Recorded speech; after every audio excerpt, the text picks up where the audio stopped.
জাতীয় নির্বাচনটাই আমাদের যথাসম্ভব দ্রুত আগে একটা রোড ম্যাপের জায়গায় আসতে হবে। দেখুন, উপদেষ্টাদের নিয়ে যে বিতর্ক তৈরি হয়েছে, আমরা বলেছি এই উপদেষ্টাদের নিয়ে বিতর্কের জায়গাটি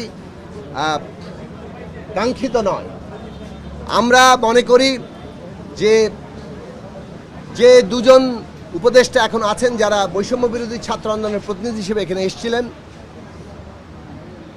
তাদের মোট 3 জন উপদেষ্টা হিসেবে এই উপদেষ্টা পরিষদে ছিলেন। তার মধ্যে নাহিদ ইসলাম, তিনি উপদেষ্টা পরিষদ থেকে পদত্যাগ করে কিংবা সরে দাঁড়িয়ে তিনি একটা রাজনৈতিক দলের দায়িত্ব গ্রহণ করেছেন। বাকি যে 2 জন উপদেষ্টা আছেন বৈষম্য বিরোধী ছাত্র আন্দোলনের প্রতিনিধি হিসাবে, তাদেরও কিন্তু ভবিষ্যৎ রাজনৈতিক পরিকল্পনা আছে কিনা। যদি তাদের ভবিষ্যৎ রাজনৈতিক পরিকল্পনা থাকে তাহলে নিয়ম অনুযায়ী কিন্তু তাদের একটা সময় সরে দাঁড়ানোর প্রশ্ন আছে। কাজেই এটা কোনো বিদ্বেষের ব্যাপার নয়, এটা কোনো রাজনৈতিক বিরোধিতার প্রশ্ন নয়, এটা একটা নিয়মের প্রশ্ন যে যাদের রাজনৈতিক পরিকল্পনা আছে তারা এই অন্তর্বর্তীকালীন উপদেষ্টা পরিষদে থাকবেন না। যেহেতু এটা কোনো রাজনৈতিক দলগুলোর সমন্বয়ে জাতীয় সরকার নয়, তারা সেই সময় বৈষম্য বিরোধী ছাত্র আন্দোলনের প্রতিনিধি ছিলেন।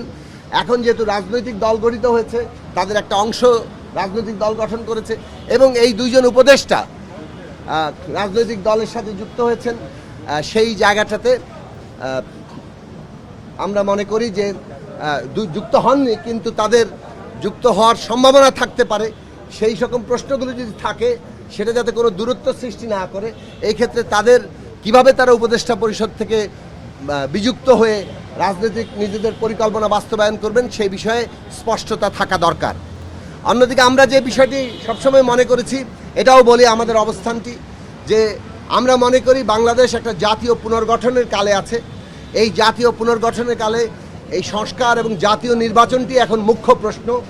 এখানে জাতীয় নির্বাচনটাই আমাদের যথাসম্ভব দ্রুত আগে একটা রোড ম্যাপের জায়গায় আসতে হবে।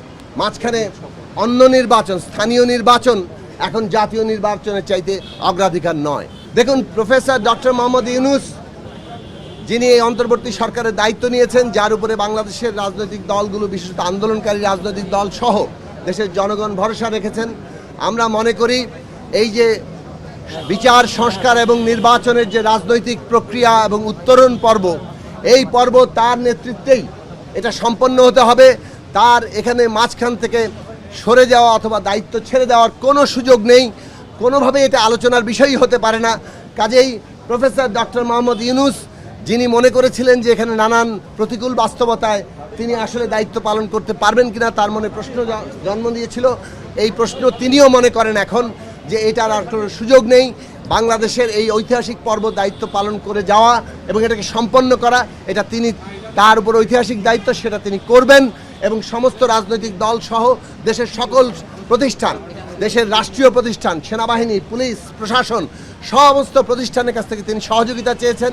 আমরাও মনে করি দেশের রাজনৈতিক দলগুলো এবং দেশের শ্রেণী পেশার শিক্ষার্থী সকলে মিলে এবং দেশের যে গুরুত্বপূর্ণ রাষ্ট্রীয় প্রতিষ্ঠান, সেনাবাহিনী, দেশের গুরুত্বপূর্ণ প্রতিষ্ঠান, প্রশাসন, পুলিশ বাহিনী সহ, বিচার বিভাগ সহ সমস্ত প্রতিষ্ঠান আজকে এই সরকারের যে সহযোগিতার প্রয়োজন সেটা তারা করবেন এই উত্তরণ পর্বকে সম্পন্ন করার জন্য।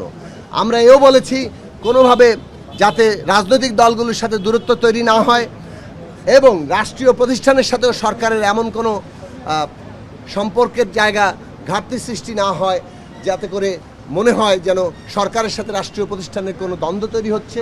এই ব্যাপারে আমাদের সকলেরই দায়িত্বশীল ভূমিকা নিতে হবে এবং সরকারকে উদ্যোগ নিতে হবে যে এই প্রশ্নগুলো কোথাও যদি ঘাটতি কিংবা কেউ যদি নানাভাবেই এমন পরিস্থিতি কিংবা এই ধরনের প্রশ্নের জন্ম দিয়ে থাকেন, তাহলে সেগুলোর দ্রুতই মীমাংসা করে আমাদেরকে একটা রাজনৈতিক গণতান্ত্রিক উত্তরণের জায়গায় যেতে হবে এবং দেশের স্বাধীনতা, সার্বভৌমত্বের বিরুদ্ধে, দেশের গণতান্ত্রিক প্রক্রিয়ার বিরুদ্ধে পরাজিত ফ্যাসিস্ট শক্তি অভ্যন্তরে যে ষড়যন্ত্র করছে, বিদেশি দোসরদের নিয়ে যে ষড়যন্ত্র করছে, এই বিষয়ে প্রধান উপদেষ্টার যে আশঙ্কা এবং আমাদেরও সকলের আশঙ্কা, সেক্ষেত্রে আমাদের সকলের ঐক্যবদ্ধ থাকতে হবে এবং ন্যূনতম জাতীয় ঐক্য রক্ষা করে, দেশের স্বাধীনতা, সার্বভৌমত্ব রক্ষা করে, গণতান্ত্রিক প্রক্রিয়াকে নির্বাচনের মধ্য দিয়ে সম্পন্ন করে বাংলাদেশে একটা নির্বাচিত সরকারের সূচনা ঘটাতে হবে। সেই প্রক্রিয়া আমরা সবাই মিলে করব। এইটা আমরা সবাই মিলে একটা আশার জায়গায়, আস্থার জায়গায় এসেছি। আশা করি আমরা ভবিষ্যতে আরও এগিয়ে যেতে পারব।